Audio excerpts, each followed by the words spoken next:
যদি কোনো সিংহ বানরের মতো গাছে চড়তে চেষ্টা করে তাহলে কি হবে? একটা মাছ যদি মাটিতে হাঁটতে চেষ্টা করে তাহলে কি হবে? তারা বিফলই হবে। কিন্তু এরকম কেন হয়? তার কারণ হলো প্রকৃতির রচনা কিছুটা এরকম। এখানে প্রত্যেকটি ব্যক্তিকে, প্রত্যেকটি প্রাণীকে আলাদা আলাদা গুণের অধিকারী করা হয়েছে এবং সকলকে একটা সীমাও প্রদান করা হয়েছে। এবার এই যে বৃক্ষ, পশু, পাখি, এদের মধ্যে সেই ক্ষমতাই নেই যে এরা নিজেদের যাচাই করতে পারবে, নিজেদের সীমাগুলো বুঝতে পারবে, নিজেদের সদ্গুণগুলো চিনতে পারবে। এরা সেটা করতে পারবে না। কিন্তু মানুষ তো আলাদা।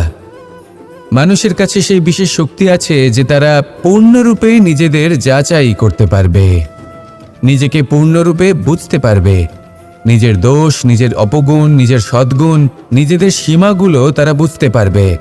আর এটা অত্যন্ত গুরুত্বপূর্ণ। কথায় আছে যে যদি সাফল্য লাভ করতে হয় তাহলে নিজেকে যাচাই করে নিতে হবে। তাই নিজেকে যাচাই করুন, নিজের সাথে পরিচিত হয়ে যান এবং জীবনে কর্ম করতে থাকুন। সাফল্যের শিখরে অবশ্যই পৌঁছে যাবেন। আর ওখানে যদি যান তাহলে এই মন প্রসন্ন হয়ে অবশ্যই বলবে, রাধা রাধা। আমরা সবাই প্রকাশের অনুগামী। সূর্যের থেকে আমরা প্রকাশ লাভ করি এবং সেই প্রকাশের কারণে আমরা সবকিছু দেখতে পাই। আর হয়তো সেই জন্য আমরা সূর্যকে এত মান্য করি, তাকে সম্মান করি, তাকে পুজো করি। কিন্তু এই সংসারে শুধুমাত্র সূর্যই কি আছেন যিনি প্রকাশের উৎস? না। যখন সূর্যাস্ত হয় তখন কি হয়? তখন চন্দ্রমা প্রকাশ দিয়ে থাকেন, উনি আমাদের পথ দেখান। আর যখন চন্দ্রমা থাকেন না তখন কি হয়? তখন আমাদের গৃহ প্রকাশময় করে তোলে ছোট্ট একটা প্রদীপ। অর্থাৎ আকার বা নাম গুরুত্বপূর্ণ নয়, গুরুত্বপূর্ণ হলো গুণ। আপনিও এই গুণগুলি আপন করুন। চন্দ্রমা বা প্রদীপের মতো সূর্যের অনুপস্থিতিতেও প্রকাশের কিরণ ছড়িয়ে দিন। সৎপথে চলুন আর আমার সাথে ভালোবেসে বলুন, রাধা রাধা। এই হলো বটগাছের একটা বীজ।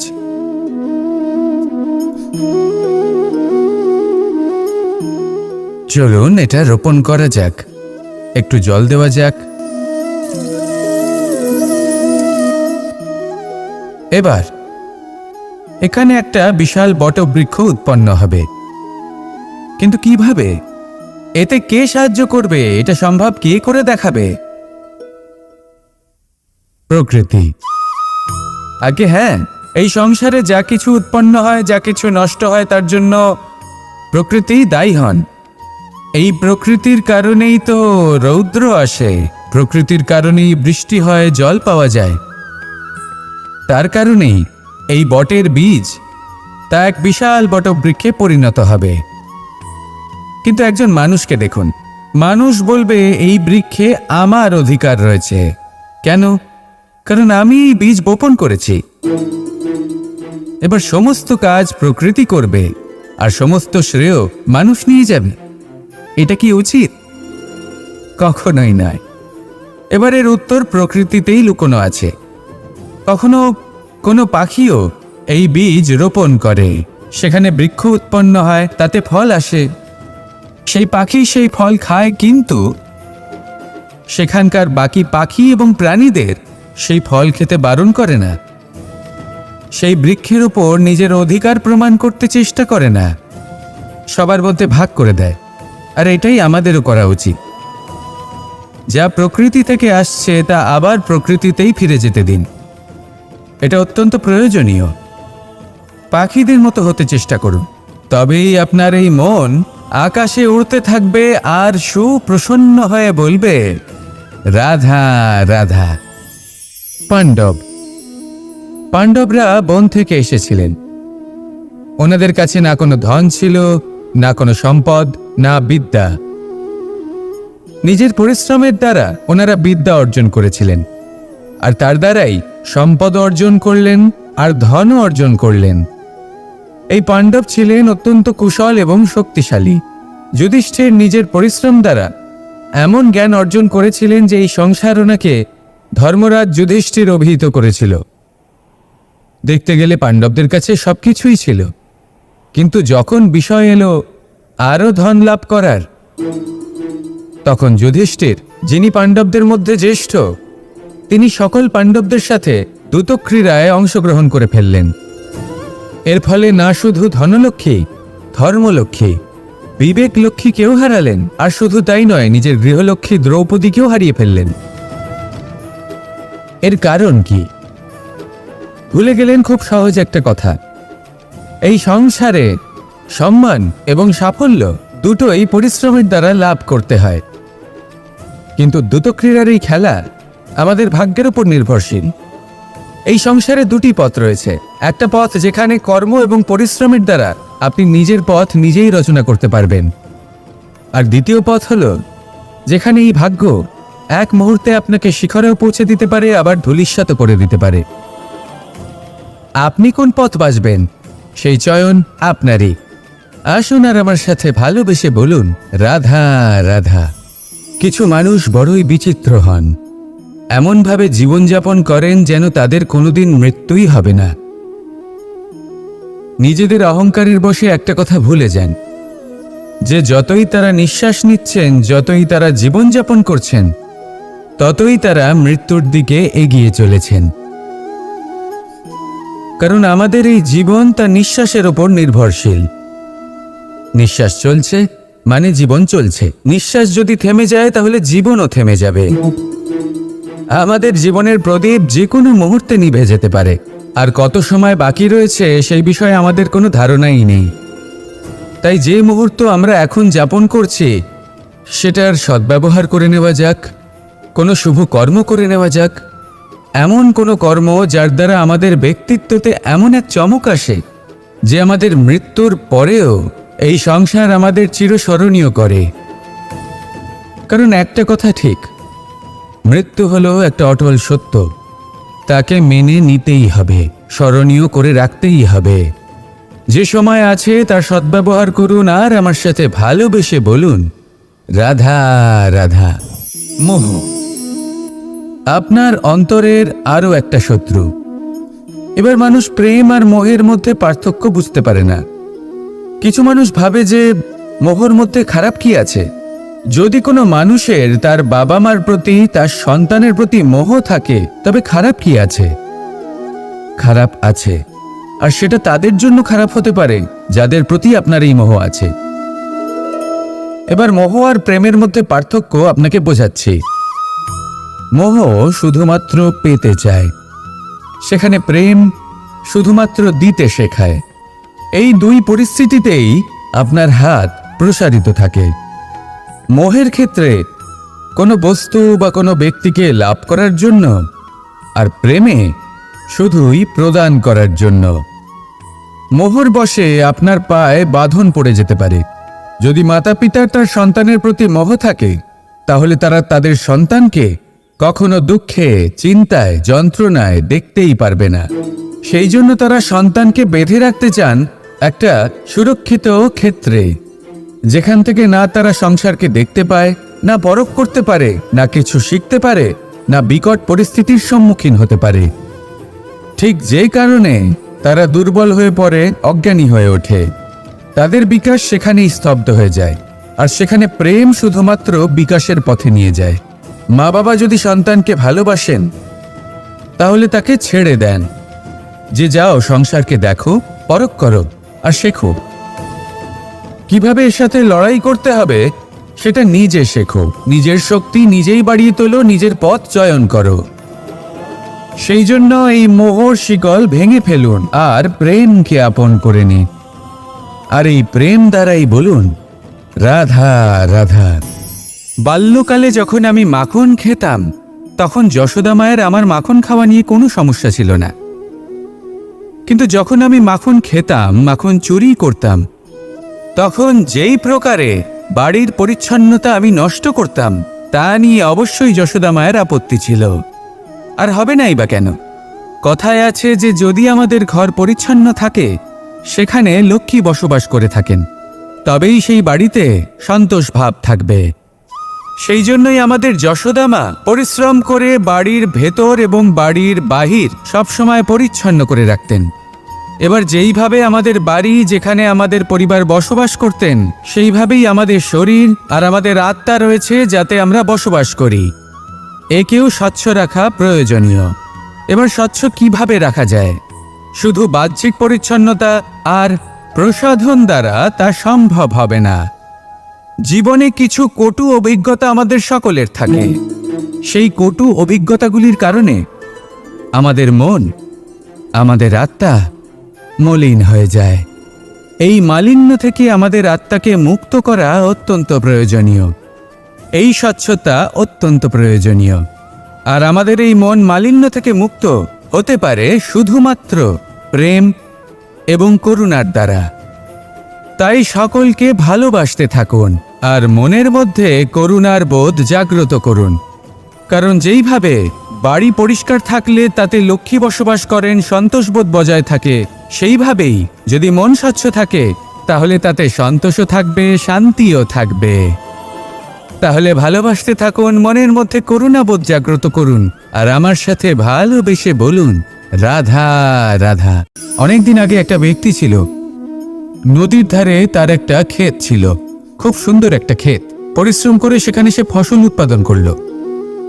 একদিন বন্যা হলো আর সমস্ত ফসল বয়ে নিয়ে গেল। প্রতি বছর বন্যা হতো আর বারবার ওর ফসল বয়ে নিয়ে যেত। সে ব্যক্তি খুব দুঃখী হয়ে পড়ল। সে ভাবল, কেন বারবার আমার সাথে এরকম হয়? তখন একজন ওকে বোঝালো যে প্রতি বছর যখন এই বন্যা আসে তখন সে তোমার ক্ষেত উর্বর মৃত্তিকা দ্বারা পুষ্ট করে তোলে। তখন সেই ব্যক্তি বুঝতে পারল যে প্রকৃতি ওকে কত বড় একটা উপহার দিয়েছে। প্রতি বছর বন্যা শেষ হওয়ার পরে সে ফসল উৎপাদন করত এবং তাতে 10 গুণ বেশি ফসল হতো। এই সংসারে যতক্ষণ না বৃষ্টির ফোঁটা মাটিতে পড়ছে, ফসল কিভাবে উৎপন্ন হবে? যতক্ষণ না এই সোনা তীব্র আগুনে উত্তপ্ত হচ্ছে, ততক্ষণ সে কুন্দর কি করে হয়ে উঠবে? সেইভাবেই যতক্ষণ না আপনি সমস্যার সম্মুখীন হচ্ছেন, জীবনে সামনে এগোবেন কিভাবে? তাই বিপদ হোক বা সমস্যা, তার সম্মুখীন হন, আর তাও ইতিবাচক মনোভাব নিয়ে। দেখবেন অবশেষে আপনি বিকাশের পথে অগ্রসর হয়েছেন। আসুন আমার সাথে ভালোবেসে বলুন, রাধা রাধা। আমাদের জীবনে যখনই আমরা কোনো বড় দায়িত্বের সম্মুখীন হই, তখন আমরা তার থেকে দূরে পালাই আর এই অজুহাত দিই যে না না, এত বেশি ভার বহন করার যোগ্যতা আমার নেই, আমি করতেই পারবো না। দেখুন, এই সংসারে ভিন্ন ভিন্ন ধরনের গাছ আছে, ছোট গাছ, বড় গাছ, কিন্তু বটগাছের মতো বড় এবং নিবিড় গাছ আর একটাও নেই। সে নিঃস্বার্থভাবে এই সংসারকে সেবা করে যায়, ছায়া প্রদান করে, শীতলতা প্রদান করে। আর যখন এমন সময় আসে যখন তার ওপর বোঝা অত্যন্ত বেড়ে যায়, সে কিন্তু কোনোভাবেই ভেঙে পড়ে না। তখন সে নিজের নিঃস্বার্থ কর্মের ফল লাভ করে, সেই নিঃস্বার্থ কর্ম যা সে করেছে। তার দেহ থেকে ছোট ছোট ঝুড়ি বার হয় এবং তা কাণ্ডের আকার ধারণ করে। সেই কাণ্ড মাটির কাছে পৌঁছয় এবং তারপর তা বটগাছের সহায়ক হয়ে ওঠে। সে ভেঙে পড়ে যায় না। এইভাবে আপনিও জীবনে নিঃস্বার্থভাবে সবার সেবা করুন, ভালোবাসুন, সবাইকে সাহায্য করুন। যেদিন আপনার ওপর বোঝা অত্যন্ত বেড়ে যাবে, সেদিন এই সব মানুষ আপনাকে সাহায্য করার জন্য আসবেন, আপনার শক্তি হয়ে উঠবেন, আর আপনি বটগাছের মতোই মহান এবং বিশাল হয়ে উঠবেন। আসুন আর আমার সাথে ভালোবেসে বলুন, রাধা রাধা। একদিকে হলো আঙুর আর অন্যদিকে কিশমিশ। দেখতে গেলে এই দুটোই সবারই খুব প্রিয়। শিশু হোক, যুবক হোক বা কোনো বৃদ্ধ ব্যক্তি হোক না কেন। আর দেখতে গেলে এই কিশমিশ, এটা আঙুর থেকেই আসে, তারই অন্য একটি রূপ। কিন্তু কখনো হাটে যান আর গিয়ে জিজ্ঞেস করুন যে এই কিশমিশ আর আঙুর, এই দুইয়ের মধ্যে অধিক মূল্য কার? আপনিও নিশ্চয়ই জানবেন যে কিশমিশের মূল্য আঙুরের থেকে অনেক গুণ বেশি। এবার এরকম কেন হয়? এর পেছনে কি কারণ থাকতে পারে? একদিকে হলো সেই আঙুর যা টাটকা অবস্থায় গাছ থেকে পেড়ে খাওয়া যায়, আর অন্যদিকে হলো কিশমিশ যাকে মাসের পর মাস রোদে ফেলে রাখা হয়। একদিকে আঙুর যা কিনা অত্যন্ত রসালো, আর কিশমিশে কোনো রসই নেই। একটি হলো অত্যন্ত কোমল এবং সুন্দর, অন্যটি অমসৃণ এবং তাতে বিন্দুমাত্র সৌন্দর্য নেই, তাও তার মূল্য বেশি। এইসব কেন হয়? এই কারণেই হয় কারণ সেই আঙুর অনেক মাস পর্যন্ত রোদ সহ্য করে থাকে, কষ্ট সহ্য করে থাকে, তবেই সেই আঙুর কিশমিশে পরিণত হয়। এবার জীবনের কড়া রোদ যাকে সহ্য করতে হয়, তার সাথেও এটাই হয়ে থাকে, তারও মূল্য আপনা থেকেই বৃদ্ধি পায়। আপনার জীবনে আপনার গুণ, আপনার প্রতিভা তা অত্যন্ত গুরুত্বপূর্ণ, কিন্তু যখন আপনি অভিজ্ঞতা লাভ করেন তখনই সেই অভিজ্ঞতা আপনার গুণ এবং প্রতিভাকে আরও অনেক বেশি শ্রেষ্ঠ করে তোলে। তাই জীবনের কঠোর রোদের মধ্যেও দাঁড়িয়ে থাকাটা শিখে নিন, সাহসের সাথে কঠিন পরিস্থিতির সম্মুখীন হওয়াটা শিখে নিন। ঠিক এইভাবেই অভিজ্ঞতা লাভ করতে হয়, আর এই অভিজ্ঞতা আপনার মূল্য বৃদ্ধি করতেই থাকবে, করতেই থাকবে। আর তখন এই মন প্রসন্ন হয়ে বলবে, রাধা রাধা। মানুষের জীবনে সবসময় কিছু না কিছু ঘটে চলেছে, কখনো ভালো কিছু ঘটে, আবার কখনো দুর্ঘটনা ঘটে। এবার যখনই কোনো দুর্ঘটনা ঘটে, মানুষ ঈশ্বরের কাছে প্রার্থনা করে যে, হে ঈশ্বর, আমাকে রক্ষা করুন, এই বিপদ থেকে আমাকে উদ্ধার করুন, বা সে সেই সমস্ত দোষ চাপিয়ে দেয় নিজের প্রারব্ধ, নিজের ভাগ্যের ওপর। কিন্তু যদি আপনি গভীরভাবে ভাবেন, তাহলে প্রত্যেক দুর্ঘটনা, বাধা এবং বিপদ আপনার জীবনে শুধু একটাই উদ্দেশ্য নিয়ে আসে, আপনাকে আরও যোগ্য করে তোলার জন্য। যদি আপনাদের একটা উদাহরণ দিই, বর্ষার ঋতুতে যখন প্রচণ্ড মাত্রায় বৃষ্টি পড়ে, ছাদ থেকে জল পড়তে থাকে, তখন আপনি নিশ্চিত করে নেন, স্থির করে নেন যে এবার আমি এই ছাদকে নতুন করে বানিয়ে তুলব, আরও শক্তিশালী বানিয়ে তুলব, আরও দৃঢ় বানাবো। আপনার জীবনে যখন কোনো অসুখ করে, তারপর আপনি জীবনে আরও সাবধানী হয়ে যান, আরও সতর্ক হয়ে যান, স্থির করে নেন যে এটা যেন দ্বিতীয়বার না হয়, ঠিক কিনা? এই বিপদ, এই দুর্ঘটনা, এই সংকট, এগুলো জীবনে আসবে আপনাকে আরও শ্রেষ্ঠ করে তোলার জন্য। এবার এটা আপনার ওপর, আপনি একে ভাগ্যের পরিহাস বলে মনে করবেন, নাকি ঈশ্বরের সংকেত মনে করবেন যিনি আপনাকে আরও শ্রেষ্ঠ করে তুলতে চান। সিদ্ধান্ত আপনারই। আসুন আর আমার সাথে ভালোবেসে বলুন, রাধা রাধা।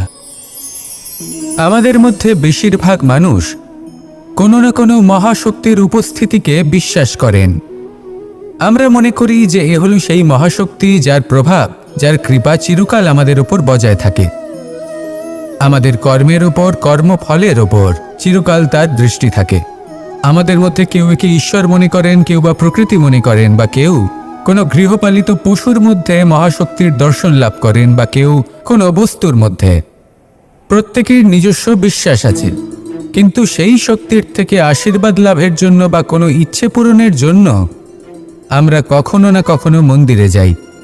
এই মন্দির শব্দের সূত্রপাত কিভাবে, আগে সেটা বুঝে নেওয়া যাক। মন্দির, এই শব্দের আরম্ভ হলো মনের দ্বারা।